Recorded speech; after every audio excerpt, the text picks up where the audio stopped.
आर्सेनलले premier league जित्नु र बार्सेलोनाले champions league जित्नु भनेको सेम कुरा हो। आर्सेनलले ट्रफीको मुख नदेखेकै 23 वर्ष भएछ, जहाँ कि उमेरकै हिसाब गर्ने हो भने लामिन यामाल जन्मेकै रहन्छ। आर्सेनल मात्र एउटा यस्तो क्लब हो प्रिमियर लिगको जहिले झुकेर टेबलको टपमा जान्छ।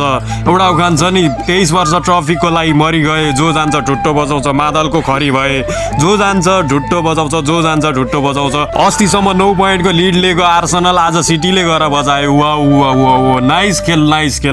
यस्तो मजाले त मेरो एक्सले पनि खेलाएको थिएन, त्यस्तो मजाले आर्सेनलले झुक्याइरहेको छ फ्यान्सहरूलाई। बधाई छ प्रिमियर लिग जितेकोमा। यस्तै खेल खेल्दै गर्नु। मिकेल आर्टेटाको अझै भविष्य अझै लामो छ। साकाहरू अझै ट्रफी विन भन्दै बस्छ। वाउ नाइस खेल।